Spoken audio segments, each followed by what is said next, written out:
Ok, bien.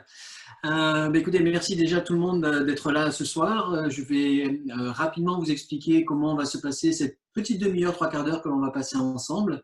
Dans un premier temps, j'aimerais savoir et connaître un petit peu ce que vous attendez de cette réunion. Le thème est comment gérer ses émotions à travers les outils du yoga. Pour me présenter très rapidement, j'ai 15 ans derrière moi de pratique de yoga, d'enseignement, et j'ai découvert cette magnifique discipline qui a transformé totalement ma vie. Ça a été un vrai chamboulement dans ma vie. Je venais de 10 ans de carrière commerciale et en voulant changer ma façon d'être et de vivre, j'ai eu la chance de croiser la route du yoga.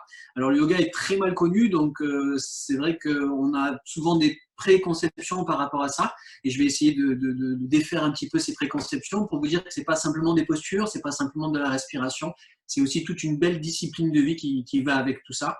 Et c'est grâce à cette discipline de vie, grâce à cette philosophie de vie que j'ai pu moi m'épanouir, apprendre des choses assez fabuleuses, rencontrer des gens qui ont vraiment apporté beaucoup de choses à ce que je suis et m'ont permis de pouvoir le partager ensuite avec d'autres.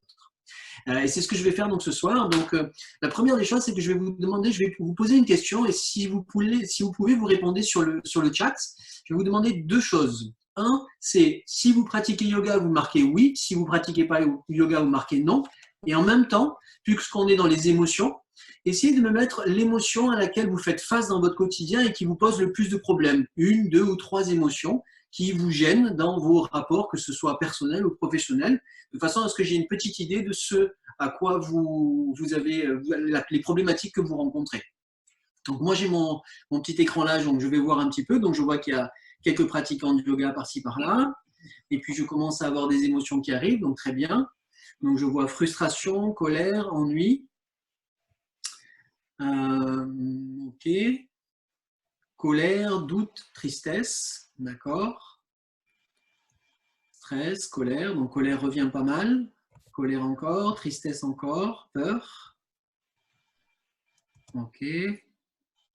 N'hésitez pas, hein, ça vient au fur et à mesure. Je regarde tout ça. Angoisse. Découragement, stress.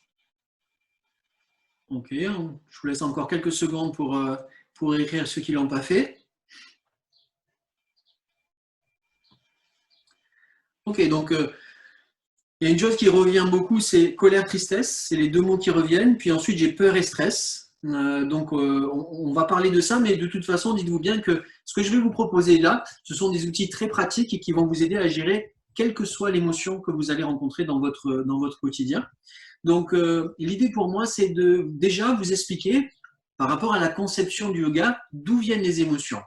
Et pour ça, il y a un des textes majeurs du yoga qui s'appelle le Samkhya, qui a expliqué que nous avons plusieurs niveaux à l'intérieur de nous, plusieurs niveaux de conscience, plusieurs niveaux d'interaction avec le monde.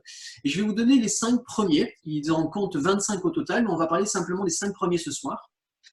Vous allez avoir donc dans un premier temps ce qui nous fait tous, que l'on connaît tous plus ou moins bien, c'est l'ego. D'accord ? Nous avons un ego, je suis, et ce je suis va identifier un élément extérieur par rapport à une conception intérieure. On a tous des égos qui ont été construits par notre passé, par nos expériences, et donc notre identification, si je vous demande qui vous êtes, vous allez me répondre d'une certaine façon, et chacun d'entre vous, vous allez me répondre différemment.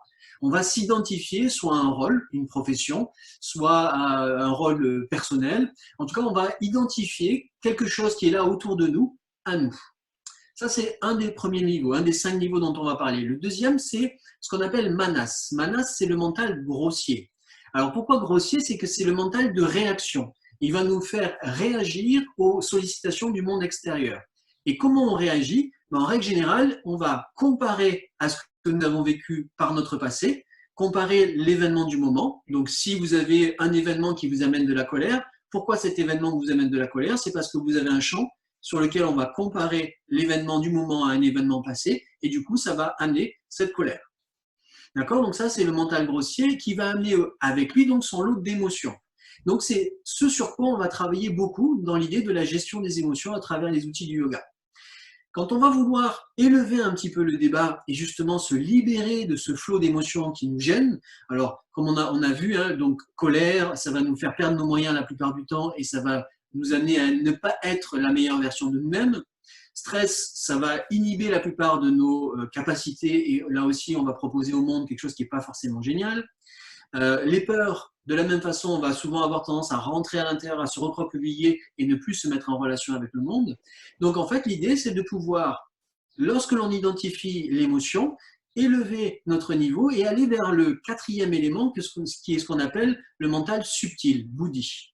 Alors ce mental subtil, on peut l'appeler l'intuition. Vous savez, vous avez une petite voix intérieure qui vous parle assez régulièrement et souvent quand vous prenez une décision avec cette intuition, elle est juste votre décision. Tandis que si vous tergiversez beaucoup et que vous essayez, c'est peut-être un petit peu ci ou c'est peut-être un petit peu ça, finalement la raison m'amène à faire ci, des fois vous vous trompez et la décision prise n'est pas forcément la bonne. Donc, élever notre capacité à nous mettre en relation avec l'intuition, c'est nous permettre d'agir et de prendre les bonnes décisions au bon moment. Et du coup, de se libérer de ce flot d'émotions qui peut nous être vraiment préjudiciable. Donc, on va se concentrer là-dessus. Donc, pour pouvoir aller vers du mental grossier qui nous amène ce flot d'émotions qui sont gênantes vers le mental subtil, qu'est-ce que l'on fait? Alors, il y a plusieurs possibilités. Et je vais séparer un petit peu les choses en deux. La première des choses, c'est se dire, dans l'instant, je suis pris par ce qu'on a dit, colère, stress, une émotion forte, comment je réagis? En fait, la première des choses à faire, c'est de travailler sur sa respiration. Je pense que vous avez peut-être identifié que lorsque, par exemple, vous êtes en grande colère, soit vous bloquez complètement le souffle et vous respirez plus. Et ça, c'est souvent les gens qui sont un peu introvertis et qui explosent pas. Donc, ils sont en colère à l'intérieur et ça fait beaucoup de dégâts à l'intérieur la plupart du temps. Soit on explose et là, on commence à hyperventiler et à devenir tout rouge et à s'énerver et à crier et à extérioriser tout ça. D'accord? Donc, la plupart du temps, ce sont ces deux réactions-là qui vont prédominer. Qu'est-ce que l'on va faire? Et on va simplement reprendre le contrôle du souffle. On va se mettre dans ce qu'on appelle une respiration complète qui va nous permettre de ventiler juste ce qu'il faut pour faire descendre la première charge émotionnelle. Donc, la chose à faire, c'est qu'on va se mettre en relation avec les trois hauteurs de respiration. Et là, on va commencer à travailler un petit peu pour ceux qui n'ont pas trop l'habitude de ça. Vous allez positionner votre main, une sur la poitrine et une sur le ventre.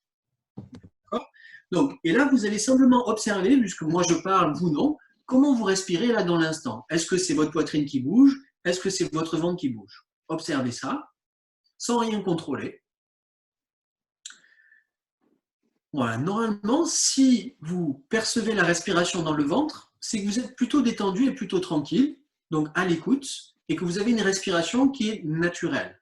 Si par contre votre ventre ne bouge pas et que ça bouge un petit peu plus là, c'est que vous avez dû contracter un petit peu le ventre. Et peut-être des fois, quand on écoute beaucoup, quand on est bien concentré, souvent on bloque un petit peu le souffle dans le ventre et on respire un petit peu plus haut dans la poitrine.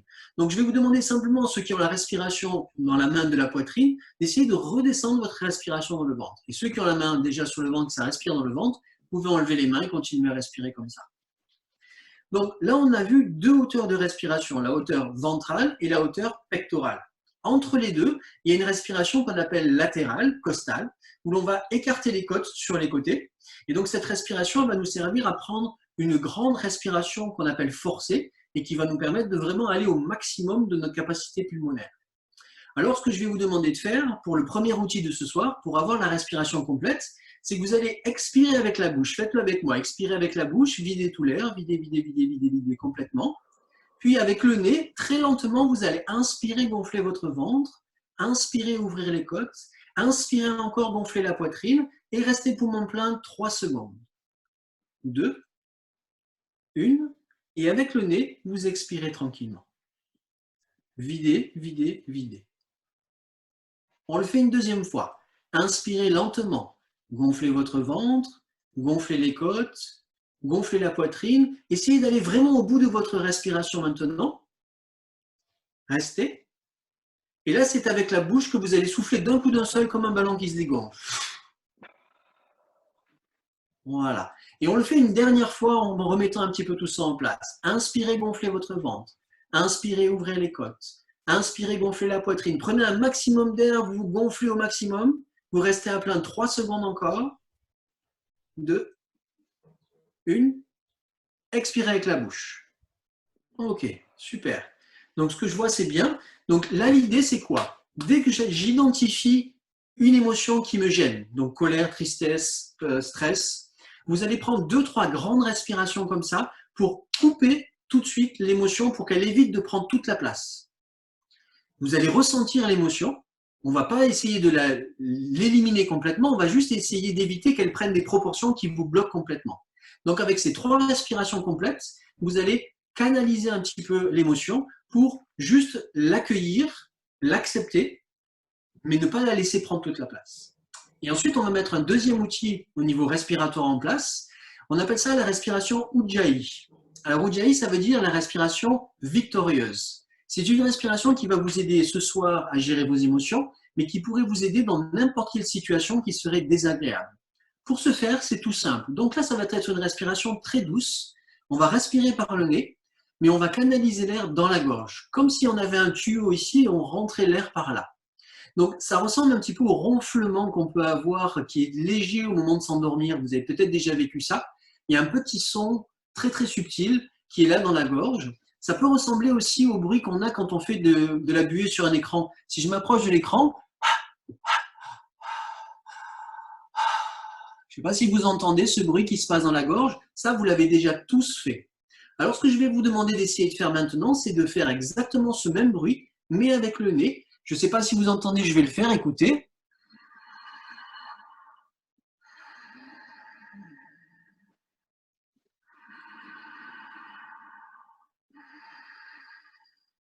Si vous entendez, faites-moi un pouce comme ça. Oui, ça marche. Donc voilà, l'idée, c'est d'essayer de reproduire ce son dans votre gorge. Essayez et voyez ce que ça donne pour vous. Il y a juste à resserrer un tout petit peu la gorge, détendez vos épaules, détendez votre visage. Et c'est une respiration, rappelez-vous, qui s'installe souvent au moment de s'endormir. Ouais, n'hésitez pas à me mettre soit un petit OK, soit un pouce dans le chat, de façon à ce que je vois si ça marche pour vous. Et en fait, l'idée, c'est que petit à petit, voilà, j'en vois qui arrive, donc super. L'idée, c'est que petit à petit, vous puissiez apprendre à respirer comme ça facilement, que ça devienne pour vous un automatisme. Donc, je résume ce que l'on va faire dès qu'on va vivre une émotion forte. Première des choses, 3 grandes respirations profondes pour recanaliser le souffle. Ceux qui bloquent le souffle vont se réoxygéner, ceux qui commencent à s'énerver et à sortir de leur banc vont revenir à la respiration. Une fois que vous avez fait ces 3-4 respirations, vous êtes conscient que cette émotion est toujours là, vous ne la refusez pas, vous l'acceptez, vous l'accueillez et vous la laissez faire plus ou moins. Mais pour s'en sortir, on va dire plus tranquillement, vous mettez en place la respiration Ujjayi dans la gorge et vous essayez de canaliser ça. Pour ceux qui ont eu un petit peu de mal dans la respiration gorge, vous avez aussi la possibilité d'aller sur ma chaîne YouTube où vous allez retrouver une vidéo pour vous guider pas à pas sur comment mettre en place cette respiration. D'accord? Donc, si vous avez eu un peu de mal, n'hésitez pas. Vous avez une petite vidéo qui est dédiée à ça. Donc ça, c'est, je dirais, dans l'urgence. On est d'accord? On ressent quelque chose dans l'instant, une grande colère, une peur, un stress. On met en place ces 2 outils-là. 3 grandes respirations, plus la respiration gorge. Et quand vous avez cette respiration gorge, vous pouvez la garder. Et vous pouvez la garder assez longtemps, jusqu'au moment où vous sentez que l'émotion, elle va petit à petit diminuer, descendre, se dissiper, et vous laisser tranquille. OK? Donc ça, c'est l'outil dans l'urgence. Maintenant, la deuxième partie, puisque l'objectif pour nous, dans la discipline yogique, c'est de dire, on a des émotions tout au long de la journée et on fluctue à travers ces émotions. Tout va bien. Mais l'idée, c'est de se dire, moi, ce que je ne veux pas vivre, c'est quand je suis soit trop dans l'émotion, soit tout en bas. Je n'ai pas forcément envie de vivre ces pics d'intensité qui peuvent être assez destructeurs. Je voudrais rester dans une courbe qui soit un peu plus douce et un peu plus agréable. Comment je fais ça? Eh bien, en fait, il faut simplement installer des petits outils dans votre quotidien pour vous préparer au moment où vous allez vivre les émotions. Alors, encore une fois, dites-vous bien que dans mon discours ici, il n'y a aucune volonté de vous dire on ne vit plus du tout d'émotions, on est complètement neutre et on reste froid. Surtout pas. Au contraire, j'aimerais, avec ces outils, vous apprendre à vivre mieux vos émotions, être plus proche de chacune d'entre elles. Vous savez, on a souvent tendance à juger les émotions. La joie, le rire et tout ça, j'aime bien, ça j'en veux, ça me plaît. Et puis la colère, la peur, tout cette angoisse, j'en veux pas, c'est quelque chose que je refuse. On appelle ça Raga et Dvesha en yoga. Et on dit que ce sont les deux premières causes de souffrance. Dès que vous commencez à juger vos émotions, ben, vous souffrez. Pourquoi? Parce que lorsque vous avez une émotion que vous aimez bien, lorsqu'elle disparaît, ben, vous êtes triste. Et quand vous avez une émotion que vous n'aimez pas trop, vous voulez vite, vite, vite la repousser et donc vous souffrez parce que vous, en voulant la repousser, vous allez la garder en vous. Donc l'idée pour nous, c'est de vivre beaucoup mieux chacune des émotions qui va vous traverser tout au long de votre quotidien, d'en être conscient et de l'apprécier telle qu'elle est dans l'instant. Donc, l'idée pour moi, et encore un outil que je vais vous proposer par rapport à ça, et ça, je vais vous faire un petit cadeau ce soir, parce que c'est pour moi la première fois que je fais cette conférence sur Rouge Plus. Donc, l'idée, c'est de vous proposer un petit cadeau. Si vous êtes intéressé par ce que je vous raconte, je vous enverrai une relaxation guidée. Donc, une relaxation guidée qu'on appelle Yoga Nidra. Yoga Nidra, c'est le yoga du sommeil. L'idée de cette relaxation guidée qui dure à peu près une trentaine de minutes, c'est d'apprendre à mieux vivre nos sens. Donc, vous êtes d'accord avec moi que les sens amènent les informations de l'extérieur vers l'extérieur. Que vous ayez quelqu'un qui vous parle et qui vous donne une insulte, qui va vous faire réagir, que vous voyez quelque chose, quelqu'un qui est blessé et qui est en train de perdre son sang et qui vous fait tourner l'œil, ou vous entendez un bruit qui vous fait sursauter, on est bien d'accord que ça provient de vos sens, la première des choses. Donc, dans cette relaxation guidée, on apprend à raffiner nos sens, à être mieux en rapport avec le monde qui nous entoure et à pouvoir évoluer dans ce monde en étant toujours le plus ou moins calme et serein. Quoi que ce qui se passe autour de nous, on va avoir suffisamment de force intérieure pour vivre correctement tout ce qui se vit. Je vous donne un exemple bête, mais si jamais vous avez quelqu'un de votre famille qui se blesse et qui se coupe et ça vous fait tourner de l'œil, vous n'allez pas pouvoir beaucoup l'aider. Alors que si ça vous laisse calme et tranquille, vous allez pouvoir vous mettre au service et amener les premiers secours. Donc, c'est un exemple, mais il y a plein d'autres exemples que je pourrais vous amener comme ça. Donc, en amont de l'émotion, on va travailler le Yoga Nidra et je vous conseille de le faire au moins une fois par jour. Une séance d'une demi-heure, vous n'avez pas grand-chose à faire, vous avez juste à vous allonger, vous mettre l'enregistrement dans les oreilles et simplement écouter ma voix et les instructions que je vous propose pendant cette relaxation guidée. Alors, ce n'est pas une relaxation avec une petite musique douce où on vous dit « calmez-vous, tout va bien, c'est génial, c'est super ». Non, moi je ne suis pas dans le New Age, je suis dans les choses très pratiques et très concrètes. Donc, je vais vous faire des exercices à l'intérieur de cette relaxation guidée et vous allez, grâce à ces exercices, parcourir un chemin qui va vous apprendre à lâcher prise dans votre corps physique, lâcher prise dans votre mental, ouvrir votre subconscient et nettoyer ce qui a besoin de l'être pour laisser la porte ouverte à la sérénité et à la paix intérieure. Voilà tout ce que propose Yoga Nidra. Donc ça va être l'outil numéro 1 pour se préparer à vivre dans ce monde qui nous amène tant de sollicitations et qui pourrait nous amener des difficultés que l'on rencontrerait dans notre chemin. Ce serait le premier outil. Et le deuxième outil qui pourrait aller avec ça, c'est ce qu'on appelle la méditation. Alors, la méditation, on entend plein de choses autour de ça, mais aujourd'hui, je vais simplement vous donner un exercice simple. C'est un exercice qui va vous permettre de vous concentrer pour apprendre à l'état de méditation ensuite. Vu qu'on a parlé de respiration, ben vous allez simplement mettre en place la respiration dans la gorge, d'accord?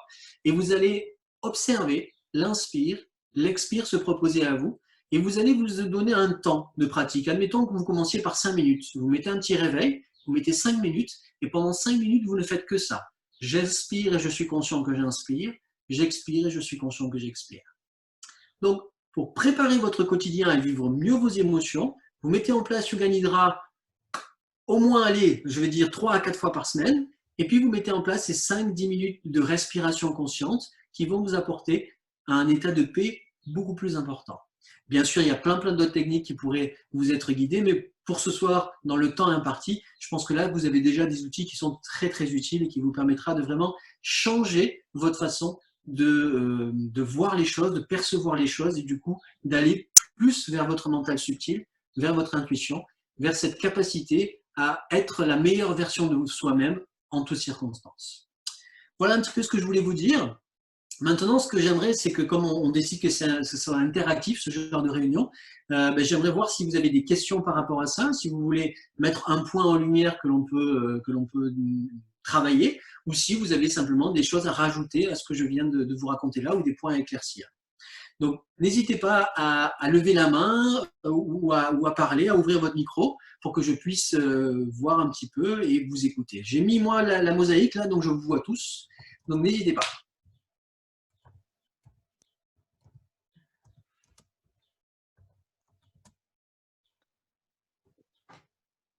Oh, c'est timide, il n'y a pas beaucoup de Oui. questions. Alors, soit ça veut dire que j'ai répondu à toutes vos questions et j'ai été magnifique, donc c'est fantastique. Soit c'est que vous n'avez pas trop de difficultés avec vos émotions et que vous avez compris comment les gérer. La Moi, je première vais avoir question. une Pardon, Marianne? vas-y. Moi, je vais avoir une. Ben, en fait, je m'attendais pas trop à ça, mais c'est assez rigolo. Enfin, l'entrée, le business et ensuite la conférence. Par contre, c'est vachement sympa. Alors, pour le coup, la méditation, moi, je pratique un petit peu, mais je pratique plutôt allongée. Donc, en fait, là, tu as parlé de respiration. La respiration, je respire pas mal. Mais est-ce qu'il y a des postures à nous conseiller? Moi, je m'attendais à un cours de yoga, tu sais, alors pas C'est du tout. ça. En fait, c'est ça le truc, c'est que quand on parle yoga, forcément, c'est tout de suite posture, tu vois. C'est un peu ma mission d'expliquer que Mais c'est pas que ça. d'accord, mais ça me va aussi, hein. Mais pour le coup, je respire déjà pas mal. Alors moi, je sais pas s'il y a certainement les femmes qui vont se reconnaître. Bon, à mon avis, Jean-Jacques fait partie des gens qui ont des super émotions. Mais bon, moi, je vous connais pas. Mais nous, les femmes, en général, on est beaucoup plus très haut, très bas. Enfin, en tous les cas, moi, je parle pour moi, hein, très haut, très bas. Donc, c'est assez sympa. Mais je commence de mieux en mieux à les gérer. Donc, j'appliquerai ta technique. Mais il n'y a pas forcément une posture, en fait. Non, en fait, là, ce qu'il faut comprendre, c'est que quand on parle de relaxation ou quand on parle de méditation, la relaxation se fait allongée ou dans n'importe quelle posture qui nous est confortable. La méditation, quand on parle de méditation statique, c'est pas allongé, c'est plutôt assis dans une Ouais. posture qui est dédiée. Les premières postures de yoga codifiées ont été des postures de méditation, d'assise pour aller vers cette idée de méditation. Donc, le mieux, c'est de rester quand même assis dans une position qui peut être en tailleur simplement, avec le dos droit, pour rester en éveil. Car l'idée de la méditation, c'est de nous éveiller. Ok. D'accord? Donc, l'idée, c'est que les respirations que tu fais, peut-être, ça sera intéressant de t'asseoir dans une posture qui t'est confortable, de bien redresser ton dos pour bien ouvrir aussi la cage thoracique et la possibilité de respirer dans le ventre correctement et de reprendre ces exercices-là doucement, doucement, dans la position assise. D'accord. Ouais. Donc, en fait, la position assise, c'est un petit peu par rapport au chakra, à l'énergie, le fait, tu sais, quand on voit les positions de méditation avec les mains comme ça, sur les genoux, enfin, moi, le tailleur, j'adore, je suis en tailleur. Par contre, pour me mettre en position de méditation et me dire, je vais rester comme… Autant là, je kiffe cette position, mais autant me mettre en position pour respirer, ça, le dos droit, ça va pas être super, super agréable, mais ça reste la meilleure des positions. Ça reste une des positions qui est vraiment, vraiment préconisée, en tout cas par les textes sacrés. Maintenant, si tu aimes cette posture et que tu es bien dedans, il n'y a aucune raison qu'elle ne te convienne pas pour respirer. Non, non, non, c'est vrai. Autant là, je suis un peu avachie là, en fait, je suis bien, mais quand je dois être tout droite, c'est un petit peu différent, Mais mais j'essaierai. si tu veux, ça s'apprend petit à petit. C'est pour ça que je parlais de 5 minutes. On prend 5 minutes pour s'asseoir, et puis 6 minutes, et puis on augmente petit à petit, et on s'aperçoit que le corps, en fait, il se détend, il se libère, et les tensions qu'on pourrait ressentir au début sont souvent des projections du mental qui nous amènent à je suis trop dynamique, j'aime pas rester statique, j'aime pas rester assis, donc mon mental va m'amener tout un tas de sensations dans le corps qui me demandent de bouger. Donc ça s'apprivoise petit à petit. Ok, Effectivement, je pense que souvent, quand on parle de méditation, on se dit, allez, je vais faire ça pendant 10 minutes, un quart d'heure, 20 minutes, voire plus. Et en fait, ça s'acquiert petit à petit, ne serait-ce déjà le fait de, de rentrer dans cet état de méditation, mais aussi de rester dans la posture. Et la posture, comme l'a bien expliqué Laurent, il y a l'énergie qui doit passer, il y a une certaine activité et en fait, une certaine détente et on calme l'esprit, le mental, beaucoup de choses, mais il y a quand même, c'est un état d'esprit, il faut être un minimum actif et l'activité vient notamment dans la posture. Enfin, peut-être que je me trompe, Laurent, mais Non, mais c'est vrai, il ne faut pas mélanger relaxation et méditation. L'état de relaxation doit être là pour aller vers l'état de méditation ensuite, mais méditer n'existe pas. On se concentre sur quelque chose et c'est parce que notre esprit se focalise en un seul point qu'à un moment donné, un espace s'ouvre et cet espace est appelé méditation. Et on ne le décrit pas, cet espace. On y est ou on n'y est pas et on le sait quand on y est. Donc c'est au-delà des mots. C'est quelque chose qui est du domaine du vécu. et la méditation peut se faire en faisant de la peinture, de la cuisine ou toute autre Alors activité. ça, ce sont des méditations dynamiques. Effectivement, on peut faire une méditation en mouvement. Et effectivement, toutes les activités artistiques vont nous amener souvent à un état modifié de conscience qui se rapproche de l'état de méditation. Et ça peut être aussi même l'activité qui nous amène sans qu'on s'en rende compte, ou pour les initiés, on peut s'en rendre compte, d'être dans un état méditatif, justement, puisqu'on n'est plus avec le petit vélo qui tourne dans la tête à penser à plein de choses qui ne sont pas forcément saines et bonnes pour notre mental. Je, je t'ai perdu, Grégoire. Mince. Ouais. C'est bon? Oui, je vois Ah, ça y est, connexion je t'ai retrouvé. Ouais. instable. Je disais que en fait, en faisant des activités telles que ce qu'on a dit, on a décrit des activités manuelles ou autres, peuvent nous amener dans un état méditatif sans qu'on s'en rende compte, ou on peut s'en rendre compte pour les initiés. Et cet état méditatif, en fait, c'est être présent dans l'instant et maintenant et arrêter, désactiver la petite roue qui tourne dans la tête, le petit vélo qui fait turbiner le mental et les émotions certainement négatives. Oui, c'est ça. L'idée, c'est de revenir à quelque chose qui soit un. Rappelez-vous que yoga veut dire réunir ce que nous sommes profondément et la nature et l'univers autour de nous. Et l'état de méditation provient lorsque cette union prend place. Alors des fois, ça ne dure qu'une fraction de seconde. Et puis ensuite, à force d'expérience, ça peut augmenter en durée. Et un des buts, le but ultime du yoga, c'est ce qu'on appelle le samadhi, c'est-à-dire l'état de méditation stabilisé tout au long de notre journée. Être dans l'instant présent, c'est ce qu'on dit beaucoup en ce moment. Donc l'idée, c'est d'être dans chaque inspire, dans chaque expire, d'améliorer sa présence. Est-ce que je peux rajouter une chose? Je suis désolé. Euh, Tu parlais, Sandrine, de la posture où tu es à l'aise en tailleur et qu'au final, tu ne te sens pas de faire ta méditation en tailleur. Donc, c'est marrant parce que c'est assez, aux antipodes de tes habitudes. Mais en tout cas, il y a une posture à adopter. Il faut savoir s'asseoir. Et s'asseoir, c'est notamment sur les ischions qui sont le dessous du bassin, la base du bassin. Et à partir du moment où tu vas redresser ta colonne, le bassin, le sacrum sont le socle de l'empilement des vertèbres. Et donc, à partir du moment où tu places ton bassin correctement, mais il faut savoir le faire, mais la colonne va s'empiler, va se redresser et on a une certaine posture qui va se mettre en place, qui va s'avachir au bout d'un moment si on n'a pas l'habitude, mais en tout cas, au début, on va se mettre en place. Mais la position va se mettre à partir du positionnement du bassin. C'est ça qui est important. Donc, du coup, il faut être pardon. Vas-y, vas-y. Du coup, il faut être assis en fait à plat. Bon, là, je suis assis sur une chaise, tu vois, il faut être assis bien à plat alors. En fait, il faut un trépied. C'est-à-dire qu'il faut la base qui est les ischions. Les ischions, c'est l'attache de l'arrière des cuisses. Donc, si tu mets les mains sous les fesses, tu sens deux tubérosités, hein, qui sont les pointes ischiales. Et Ouais, donc, voilà, tu dois sentir les os. ouais. Voilà, donc Je c'est sens ça. le coccyx Ah quand non, même déjà. oui. Alors, le coccyx, c'est au centre derrière, mais les ischions sont plus avancés sur les côtés. Sous les fesses. Sous les Je fesses. me Une fois que tu es tripote. assis. C'est ça. En tout cas, c'est… Coupe la caméra alors. Non, mais c'est vraiment le dessous des fesses et c'est vraiment la base. Si tu vas Ça y est, t'asseoir, voilà, tu dois basculer ton bassin en quelque sorte, qui va te amener une ok. certaine cambrure du bas du dos. Et là, tu es sur ton socle, enfin sur la base qui est les ischions. Et c'est vraiment la tâche du haut, de l'arrière des cuisses, en fait, les ischio-jambiers qu'on appelle. Et donc, ça, c'est déjà un point important de ton trépied. Et ensuite, tes Ok, deux autres points, ce seront tes pieds. Les pieds bien à plat au sol de part et d'autre, avancer bien sûr. Plus on va les écarter, plus tu vas maintenir cette colonne redressée. Plus tu vas avancer tes pieds vers l'avant, plus tu seras mécaniquement sujette à arrondir ton dos et à t'affaisser. Voilà. Et d'ailleurs, tu peux avoir l'image d'un cavalier, d'une cavalière. Ils ont les jambes de côté à cheval, comme on dit, et du coup, ils sont redressés plus facilement et ils tiennent cette position. Déjà, bon, il y a un travail musculaire, une posture à adopter pour notamment recevoir les secousses du cheval, mais également le fait d'avoir les jambes plus écartées te permet de garder cette position redressée. Si tu avances tes jambes, tu vas t'affaisser en arrière. Hein. C'est une question de gravité. plus tu es souple en fait, plus tu colles tes pieds à toi en fait. Attention Ouais, les amis, on est en train de glisser sur ce que je ne veux pas, hein. Reparler de posture, posture, posture, hein. Pardon. Bon, bah alors voilà. Mais Ok.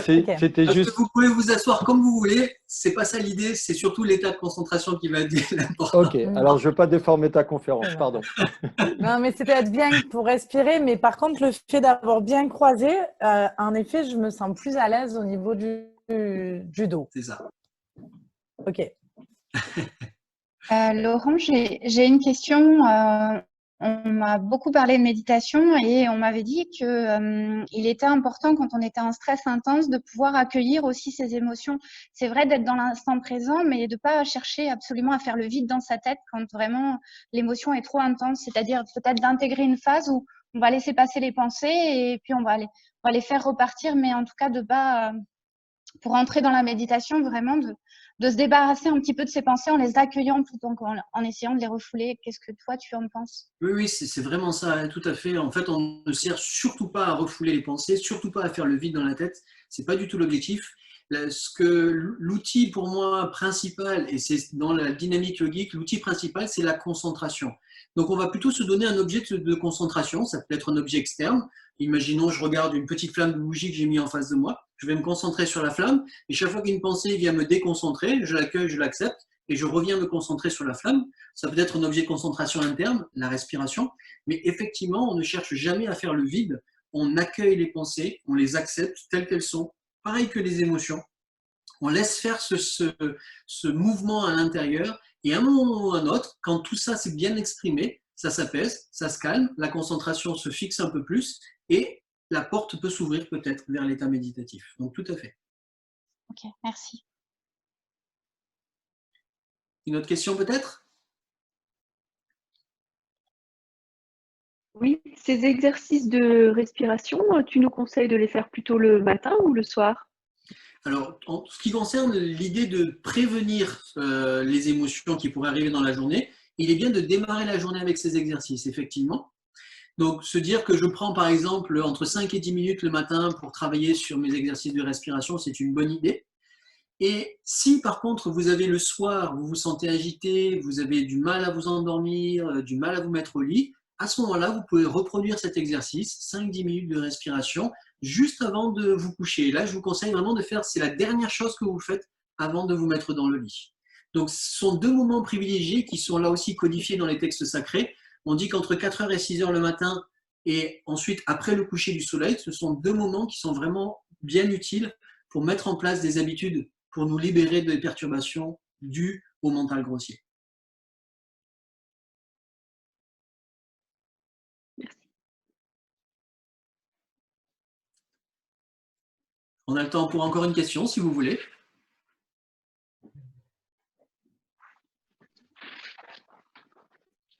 Ok. Est-ce que, alors je vais poser moi une question, peut-être vous allez pouvoir y répondre. Justement, là, vous m'avez donné des émotions que vous vivez dans votre quotidien et qui vous gênent.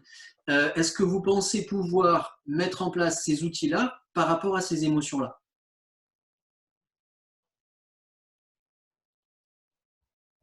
Pas de réponse, ça veut Pour dire non, certaines, ça veut dire oui.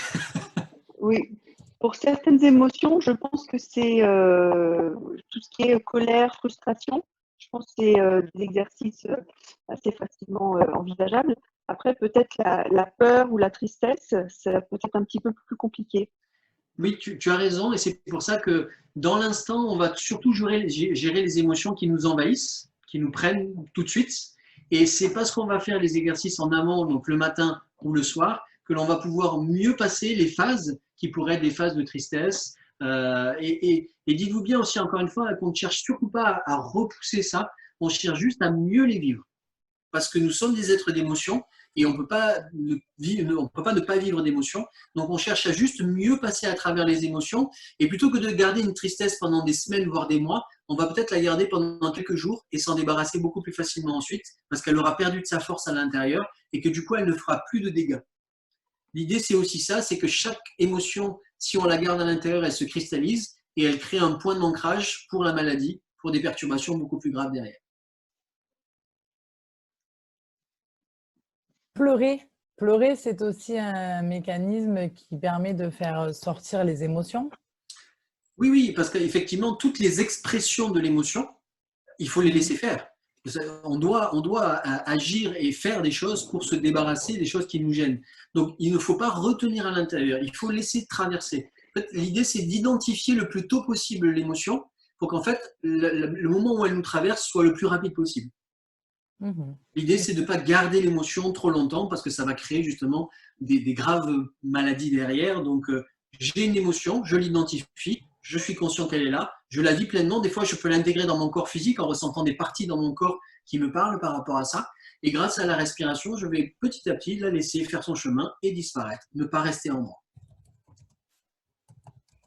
Ok.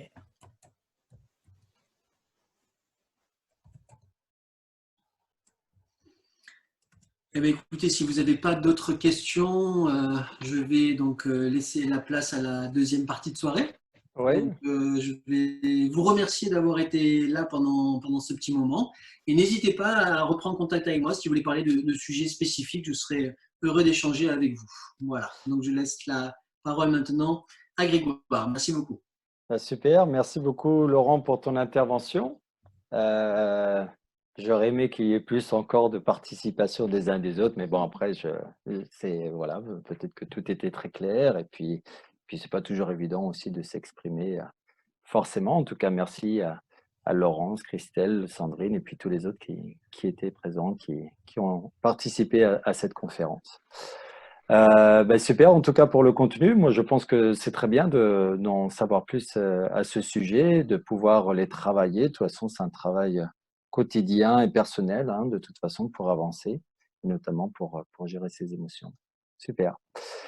Alors, on va passer à la deuxième partie, l'aspect networking, si ça vous dit. Qu'en pensez-vous ?